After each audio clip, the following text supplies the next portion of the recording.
Assalamualaikum everyone. In today's video we are going to discuss about the experiment number 9, and this experiment is about the detection of carbohydrate by ozone test. So now before we are going to start this video, I request you to please subscribe to my channel, like my videos, and also press the bell icon to get the notification of all the videos which I have uploaded. So let's see the theory of this experiment. So ketosis and aldosis react with your phenylhydrazine to produce phenylhydrazone. Always your phenylhydrazine is going to convert into your what? Hydrazone, which in turn react with another two molecules of phenylhydrazine to form ozone. So they are explaining that how your ozone is going to produce. So this test is a test for reducing carbohydrates and reducing disaccharides and many monosaccharides. So they are saying that this test is performed by your reducing sugars, your monosaccharides, and your disaccharides to identify with the formation of ozone crystals. So ozone is formed in the form of crystals, and the test is known as ozone formation test. So this was the theory कि हम लोग किस तरह से ozone को produce कर रहे हैं, that we are reacting phenylhydrazine to get phenylhydrazone, okay, and then again the two molecules of phenylhydrazine react to form ozone. So this test is for what? Yes, reducing sugars. This test is for monosaccharides and disaccharides, okay. Now what is the principle of this experiment? So sugar containing the carbonyl and alcoholic group form the crystalline ozone, okay. So all the sugars contain carbonyl or alcoholic group in them. So when the reducing carbohydrates are treated with phenylhydrazine, now you have to take a reducing carbohydrates, and who are reducing carbohydrate? All your monosaccharides and some of your disaccharides act as a reducing sugars. So when you react them with the phenylhydrazine at 100 degrees centigrade and at the pH of 4.3, a series of reaction will take place and your ozone will be formed. So now here the reaction is written, and in this reaction is going to explain that your glucose, as you all of know that your glucose is a reducing sugar. So your glucose is going to react with your phenylhydrazine and glucazone NH3, and water is going to produce. So glucazone is a phenylhydrazone, okay. Constant temperature is provided by boiling water at constant pH by buffer pair of sodium acetate and acetic acid.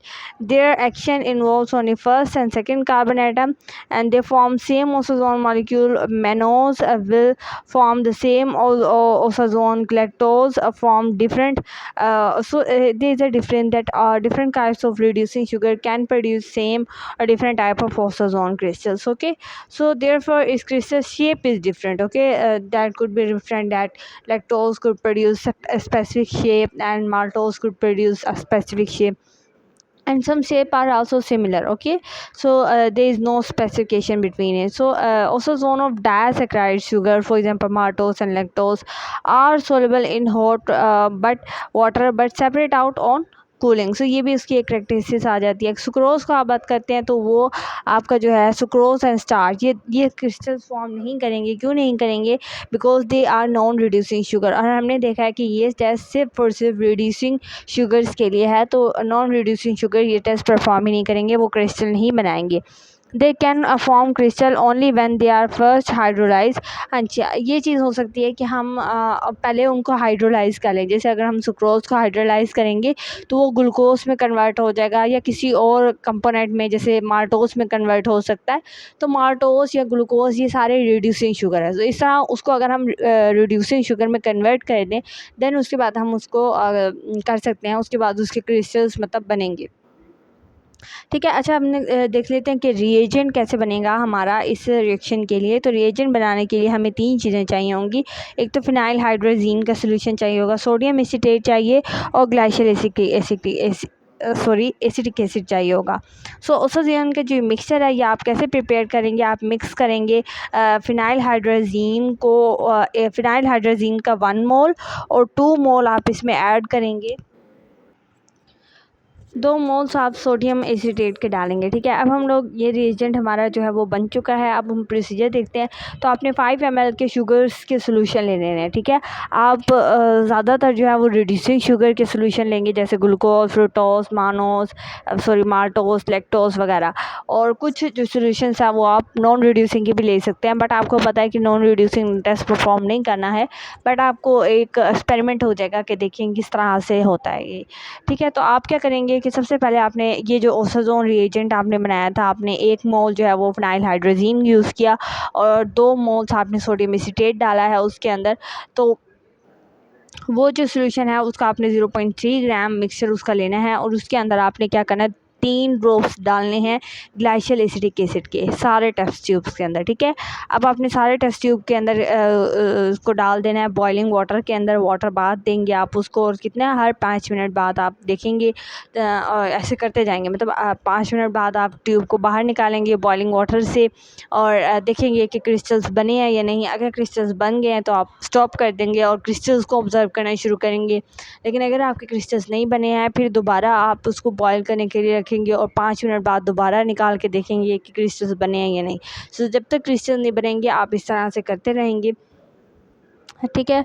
अब उसके बाद note in each test tube how much time is be taking. तो आपने ये भी note करना है कि कितना टाइम एक लग रहा है एक क्रिस्टल्स को बनने के लिए।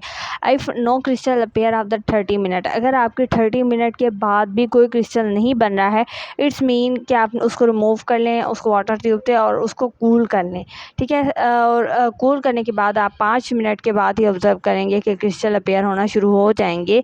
और with the help of glass rod you take some of the crystal on the glass side and observe in the water microscope। so अब आपने क्या करना है कि ग्लास रोड के ज़रिए से इन क्रिस्टल्स को आपने हाथ नहीं लगाना है। आपने इन क्रिस्टल्स को बाहर निकालना है और उसके बाद इनको एक ग्लास लाइट के ऊपर रख के आप फिर उसके बाद इनको वाटर अंडर जो है माइक्रोस्कोप के ऑब्ज़र्व करेंगे, ताकि आप इसकी शेप को अच्छी तरह से देख सकें कि कौन सी शेप है। लास्ट में अगर हम इंटरप्रिटेशन की बात करते हैं तो yellow crystals in the test tube containing glucose and fructose within 10 minutes of heating. अगर आप 10 मिनट्स के लिए हीट करेंगे तो आपको येलो कलर के क्रिस्टल्स मिलेंगे ग्लूकोज और फ्रूक्टोज के। Galactose will give crystals So galactose will form its crystal within the 20 minutes of heating. Maltose will give crystals in 10 to 15 minutes of cooling. Lactose will give crystal in 20 to 25 minutes of cooling. Generally, monosaccharide will give all the crystal on heating, while disaccharide give crystals on cooling. So there is a difference that a monosaccharide give crystals on what? Yes, heating, and disaccharide gives cooling on cooling. So there is a difference between monosaccharide and disaccharide, so you can detect them. Last, you will see the precautions.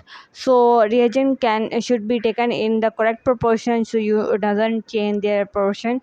Then the cooling should always be spontaneous. Before boiling, it should be noted that solution is not too much concentrated, because crystals will not form very concentrated solution. Okay, now we see how type of crystals are going to be formed.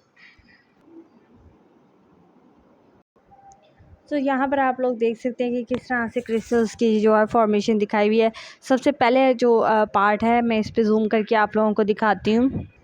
ये मैंने zoom करके आप लोगों को दिखाया हुआ है। Sorry, इस वीडियो में शेकिंग हो सकती है। यहाँ पर आप लोग देख रहे हो कि अगर आप गौर से देखें तो इस सॉल्यूशन के अंदर किस तरह के क्रिस्टल जो हैं वो नज़र आ रहे हैं आपको। बिल्कुल एक गुच्छा सा साथ नज़र आ रहा है और इस तरह के येलो क्रिस्टल्स आपको नज़र आ रहे हैं। अगर आप देखें तो ये क्या चीज़ है, तो ये फॉर्मेशन ऑफ क्रिस्टल है। विद इन 10 मिनट्स जो है वो हीटिंग करने पे आपको ग्लूकोज का इस सॉल्यूशन में इस तरह के क्रिस्टल्स मिलते हैं। अब नेक्स्ट हम लोग चलते हैं, तो नेक्स्ट हम देखते हैं फ्रूक्टोज के बारे में। तो फॉर्मेशन यहाँ पर भी 10 मिनट्स के बाद हीट आप कर रहे हैं और क्रिस्टल्स बन रहे हैं, लेकिन फ्रूक्टोज के क्रिस्टल्स आप देख सकते हैं कि थोड़े से ज़्यादा लंबे आ जाते हैं, ठीक है। अच्छा, इसके बाद इधर आ जाएं और यहाँ पर आपके पास लैक्टोज के क्रिस्टल्स देख सकते हैं आपकी कितना डिफरेंट है। और ये एक डायसैकेराइड है, तो ये कूल करने के बाद आएगा, और याद रखिएगा कि ये 20 से 25 मिनट लेगा, यानी डायसैकेराइड थोड़ी ज़्यादा टाइम लेंगे। देन आप देख सकते हैं कि माल्टोज़ का सॉल्यूशन है, तो ये भी आप लोगों को पता है कि डायसैकेराइड है, तो ये कूलिंग करेंगे आप, और उसके बाद माल्टोज़ के जो स्टार लाइक जो है वो स्ट्रक्चर आती है माल्टोज़ की। लास्ट में आप देख सकते हैं ग्लैक्टोज़ के क्रिस्टल्स कुछ इस तरह के आपको इर्रेगुलर फॉर्म में बड़े बड़े जो है वो आपको नज़र आ रहे हैं। ये भी 20 मिनट की हीट के बाद, क्योंकि ग्लैक्टोज एक मोनोसेक्राइड है, तो वो 20 मिनट की हीट के बाद आपको ग्लैक्टोज का सॉल्यूशन मिल रहा है। अच्छा, यहाँ पर एक टेबल बनाया हुआ है और इसमें ये सारी चीज़ें जो है वो एक्सप्लेन की हुई हैं। जैसे कार्बोहाइड्रेट सारे लिखे हुए हैं जो हमने यूज़ किए हैं, उसके अंदर कौन कौन सा ऑक्सीजन कंपाउंड बना है। मतलब ग्लूकोज के अंदर जब हमने फिनाइल हाइड्रोजीन डाला तो वो फिनाइल हाइड्रोजोन बनाना है। तो यहाँ पर ग्लूकोज के केस में ग्लूकाजोन बनेगा, मैनोज के केस में मोनाजोज बनेगा, फ्रूटोज में फ्रूटाजोन, ग्लैक्टोज में ग्लैक्टोसाजोन, माल्टोज में माल्टोसाजोन, लैक्टोज के केस में लैक्टोसाजोन बनेगा। सोलबिलिटी चेक करने की बारी आती है, तो जो आखिरी दो हैं माल्टोज और लैक्टोज, जो कि दो हमारे पास डायसेक्राइड हैं, तो वो तो सोलेबल आ जाते हैं, बट बाकी जो मोनोसेक्राइड हैं वो बॉइलिंग वाटर के अंदर सोलेबल ही नहीं होंगे। शेप की बात करते हैं तो ग्लूकोज की जो शेप है वो आपके पास बंडल ऑफ ग्लास की सूरत में आती है, और अगर आप मैनोज की बात करते हैं तो वो अगेन ग्लास की तरह आती है, लेकिन ज़रा बूम लाइक होती है। फ्रूटोज की भी वही ग्लास और बंडल्स है, लेकिन हे लाइक थोड़ा सा मतलब इस शेप में डिफरेंस आ रहा है। अच्छा, ग्लैक्टोज का आपने देखा नीडल की तरह की बिल्कुल शेप आती है। माल्टोस और लैक्टोज की शेप में काफ़ी डिफरेंस है। माल्टोस जो है उसकी बिल्कुल सनफ्लावर की तरह, जिस तरह वो स्टार की तरह शेप में कह रही थी, तो वो सनफ्लावर शेप आ जाती है। इसके अलावा अगर आप लैक्टोज की बात करते हैं तो उसमें तो पफ बाल की शेप में क्रिस्टल्स की शेप बनती है। लास्ट में आप रिजल्ट दिख लेंगे that the ozone test perform different crystals having appropriate shape are formed and various kind of carbohydrates are confirmed under this test। so ये आज का टेस्ट था। आई होप कि आप लोगों को ये टेस्ट समझ में आ गया होगा, और अगर आपको फिर भी कोई कन्फ्यूजन है तो आप क्वेश्चन कर सकते हैं, मैं आपको इसको ज़रूर आंसर दूँगी। मिलेंगे अगले लेक्चर में एक नए प्रैक्टिकल के साथ। तब तक के लिए अल्लाह हाफिज़।